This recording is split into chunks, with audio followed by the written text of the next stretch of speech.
Grabe gustong bumida mga kababayan, pero naging kontrabida itong si Manang Mangga. Paratang puro chismis lang.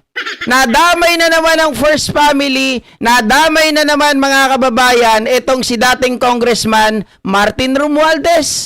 Hindi ko alam kung ano talaga ang galit nito, no? Masyadong inggit. Gumagawa ng kwento, wala naman palang basis. Tingnan natin, mga kababayan, kung paano po nag-twist ang gusto mangyari ni Amy kahapon na gusto niyang maging bida pero naging kontrabida sa harap ng kanyang mga kasamahan sa Senado. I move to strike that the horrible propaganda video off the records of this great institution, Madam President. I rise on a matter of personal collective The good lady privilege. senator has indicated that she's rising on a matter of personal and collective privilege. We recognize once again Senator Amy Marcos. Thank you very much. Magandang hapon po, Madam President, our Majority Leader, the ladies and gentlemen of the Senate. I rise today Ma'am Mona. on a matter of personal and collective privilege to address a pressing issue of utmost national importance. For far too long, our Filipino people have been left uncertain, confused, deliberately kept in the dark regarding the true intentions behind the continuing and increasingly belligerent efforts to append the new Senate leadership and worse, to amend the Constitution. The Filipino people deserve clarity. The Filipino people deserve honesty, and above all, the Filipino people deserve at least the truth. Madam President, today I will not rely solely on my own words. I will present before this chamber a short video containing documentation, footage, and statements directly connected to the ongoing efforts toward term extension and charter change. With your permission, therefore, may we now direct the technical team to play the video presentation. Bakit nagpalit ng liderato sa Senado? May I be allowed to humbly move to declare all seats vacant? Reaksyonan lang natin to guys With ha. 13 affirmative votes, 10 negative votes, and 1 abstention, the positions in all the positions in the Senate is hereby declared vacant. Bakit ito nilusog? Bakit patuloy ang pananakot? Talagang garabalan, obvious na obvious, hindi isa-isang majority. Bakit may panggigipit? Pinakakasuhan ng Ombudsman si Senator Rodante Marcoleta ng plunder at indirect bribery. Bakit may pambabaluktot ng kwento? Nililito nila ang publiko. Ang kainan ay naganap alas 4 ng hapon. Ang barilan, alas 7. Nagmamalaking lang may nangangamusta na si Camille Villar ang unang nag-update. Saka sila nagsi-reply. Last convo, 4 p.m. Next chat, 10 p.m. Bakit Grabe may yung twist, demolition no? Bakit may pait? Bakit hindi matanggap? Napakaraming bakit. At narito ang mga sagot. Pero bago ang katotohanan, wasakin muna natin ang kasinungalingan. I, Alan Peters Ram Cayetano, having been elected to the position of Senate President. Hindi nagpalit ng liderato para sa impeachment. Hindi totoong pinapakalat ng mga nabulaga. Ito this time, medyo nagkabulagan. Ang impeachment ay labanan ng numero. Hindi ang mga Duterte aligned ang dapat mangamba, kundi ang mga sa umpisa pa lang ay may hatol na. Ang sinasabi sir ng ibang mga kritiko, itong Senate leadership shake-up ay tungkol lang daw sa impeachment. Lahat na i-connect. As I told you, may 12 kami. Si Bato is 13. So kahit nawala naman siya, ang pinag-uusapan dito is whether or not you will be able to get 16 votes. Hindi siya pagmumulan ng 16 votes. Wala siya doon. 12 kami. Bakit kami magkuku? May 12 na kami kung ang pinag-uusapan lang natin ay impeachment. Actually, 9 lang ang kailangan para ma-dismiss. Yes, 12 kami. So it's more than the required votes. But that's not the point. Ang ano kasi pinipilit nilang i-connect doon. Kaya ako natatawa. Where is the connection there? Gusto pang ipa-inhibit ang mga tinatawag nilang Duterte-aligned senators. Nananawagan pa ng partial kuno at pagiging patas, pero sa publiko, may mga pahayag na hindi makakatakas. While VP Sara is in power, the threat of a full-blown Duterte comeback is still a very real and present danger. Bakit ganito ang desperasyon? Bakit hindi maikubli ang gigil? No. Bakit natataranta ang lahat? Mr. Speaker, I move to endorse to the Senate the resolution setting forth the articles of impeachment. Narito ang pagsisiwala. Noong April 22 sa Soler, nagkita si Tito Soto at House Speaker D para pag-usapan kung ano ang papakialaman sa 1987 Constitution habang nakaupo si Bongbong Marcos. Kasama ni House Speaker D ay si South Cotabato Congressman Ferdinand Hernandez. Kasama ni Soto ay ang dating Senate Secretary na si Mark Mendoza. CONAS ang gusto nilang mode ng charter change. Muling sinusulong sa Kamara ang charter change o pag-amyenda sa konstitusyon sa pamamagitan ng Constitutional Convention. Is something big brewing inside the government to claims of a possible no-election scenario. Ang pag-aamyenda ng konstitusyon sa pamamagitan ng Constituent Assembly. At para makakuha ng suporta sa Senado at sa Kongreso, ito dapat ang mga nilalaman.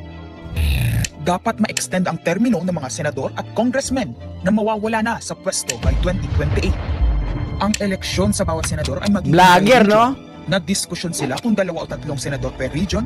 Kinompute nila kung mayroong 18 regions, nasa 36 o 54 ang magiging senador. Lumutang din ang usapan Baka para PGMN hindi din gumawa. makaporma si Inday Sara sa 2028, gawing 50 years old ang edad ng pwedeng tumakbo. Pero nagpanukala rin si Soto na pwedeng gawing 35 years old para kay Vico Soto. Dahil ipagmamayabang niyang kayang talunin ito si Inday Sara. Meron ako inadagdag maganda, Vicky. Ibaba natin ang edad ng presidente to 35. Ay, gagaling ng bata ngayon eh. Magagaling eh. Ibigay na natin sa mga kabataan na pagpatakbo nitong bansa. Baka puro matino pa ilagay natin. Baka sabihin nila, Senator Soto, this is to siguro allow your nephew, ba, si Vico, na tumakbo. Sabi ko na Maging qualified. Ganun eh. Sabi ko na mag-iisip sila ng ganun. Hindi ko naisip si Vico. Ang impormasyong ito ay mula mismo sa kasama sa meeting. Kasama din nila ay isang congressman, isang gobernador, isang retired military officer, isang dating may mataas na katungkulan, at 5 mula sa private at business sector. Kaya ba binaliwala ang panawagan ng taong bayan? Kaya ba binaliwala ang paalala ng Iglesia ni Cristo? Eh hindi po nagbabago ang bilin ng Iglesia ni Cristo, Nelson, na ang Iglesia ni Cristo po ay tutol sa impeachment. Bakit lagi na lang talagang kasama tong Iglesia ni Cristo, no? Hindi ko alam mo ba, ba't lagi na lang kasama ang Iglesia ni Cristo? Kaya ba nagtatapang-tapangan ang mga umaastang bida sa ginagawa nilang tunay na drama? Kaya ba nila sinasabing hindi sila natatakot sa eleksyon ay dahil alam nilang walang eleksyon na magaganap? Hindi po kami natatakot sa susunod na eleksyon. At ang boto sa impeachment ay refleksyon ng boto sa pagsira sa 1987 Constitution. Pabor ang karamihan sa mga pagbabago sa saligang batas, lalo na sa usaping ekonomiya.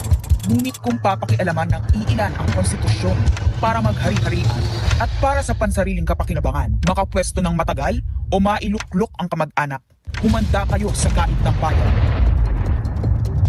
Ang pagpapalit ng liderato sa Senado ay hindi kakaiba.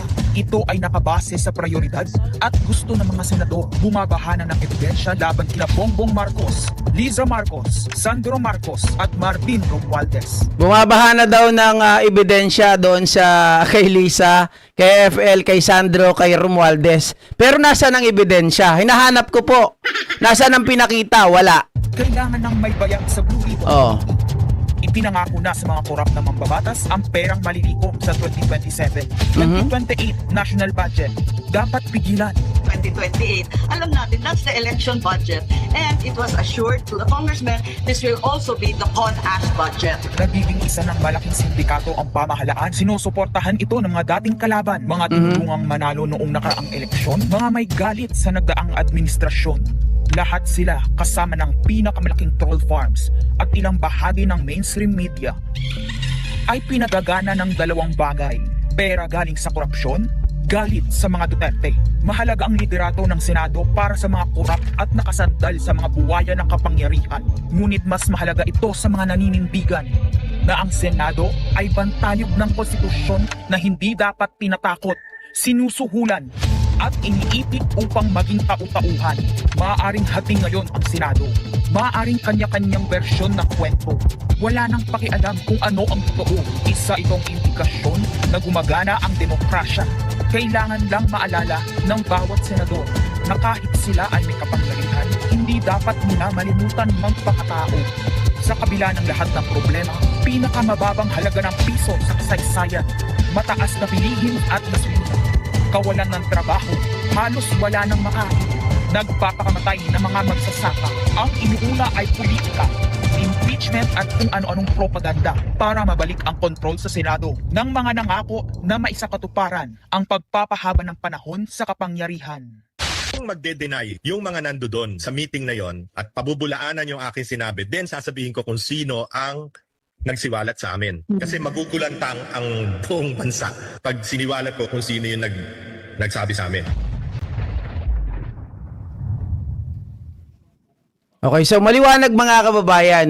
Dito sa mga kabuuan ng video na to na inilabas nila, ang nakikita ko lang dito na may totoo yung may meeting na nangyari dito kay Tito Soto, 'di ba? Inamin naman ni Tito Soto. Kaya lang mga kababayan na hindi po siya pumayag. Na pag-uusapan, ibig sabihin, pag sinabing na pag-uusapan lang, ito ay mga proposal.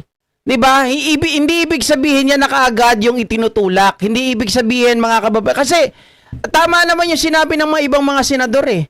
Kung tinutulak namin yan, nasaan na ang resolution? May resolution na ba kayo nakita? Na ganito ang gagawin natin? Wala. Mga kababayan. At isa pa, lahat ng mga bintang dito ni Amy Marcos, wala talaga tayo nakita na ebidensya. Dapat evidence-based. May nagtatanong kahapon, bakit bakit di nila kasuhan si Amy? Again, mga kababayan, alam nyo ba sa Senado, sa Kongreso, kung bakit ginagamit ang privilege speech? Magra-rise ka in a matter of personal and collective privilege dahil po mga kababayan, sa privilege speech may immunity ang mga senador, ang mga kongresista. Hindi po sila pwedeng kasuhan. Kaya ginagamit yan bilang propaganda. Kahit sino ang maupo dyan, majority, minority, basta tumayo sa privilege speech mga kababayan, hindi po sila pwedeng kasuhan. 'Di ba? Ginagamit nila yan bilang propaganda.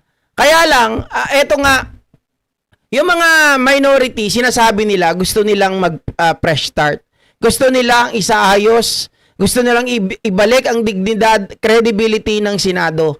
Pero kung papayagan natin or papayagan nila ang mga propaganda na ganito na walang basis of facts, mga kababayan, walang mangyayari. Patuloy na lalagapak, patuloy po na lulugmok. At isa pa, ang nakita kong dahilan kung bakit inilabas ni Amy ang video na to para hindi na mabalikan yung eksena sa Senado. 'Di ba? Nakita natin yung pagtakas ni Bato May 13, 14, 'di ba? Yan yung nagkagulo, nag-start. Pero ang binabalik-balikan ni Alan Peter Cayetano ay yung issue, mga kababayan, na kung saan po ginulpi daw yung member ng USAA. Well, sa mga nagsasabi at nakausap ko, no, kasama na rin tong si Agent Rick Diaz, mga kababayan, sinasabi nito na tama lang yung ginawa nila. Dahil sa batas, binabalikan ko nga yung eksena ng paghuli ni General Torre kay Kibuloy, mga kababayan, maging yung paghuli kay Duterte, pinusasan niya si Miguel Dea. Doon naman, mga kababayan, sa KOJC, sinira nila yung gate. Kasi pag ang isang law enforcer ay nag-implement ng warrant of arrest, mga kababayan, kung sino man ang nagtatago, naglalabi, or sabihin natin, nagdi-deny kung yung tao ay wala doon, pero nandun naman pala o nagtatago, mga kababayan, pwede pong sirain yan ng atin pong mga ahente, ng mga agent, para ma-serve yung warrant of arrest. Ganun po yun. Sa makatuwid, kung sinong humarang, obstruction yun. Hinaharangan sila na ipatupad yung batas na i-serve yung warrant of arrest. Humaharang ito mga ito, mga kababayan, na dapat wala silang karapatan, hindi nila tungkulin yon, at mas mataas sa kanila, itong mga nag-enforce ng warrant, hindi dapat sila humarang.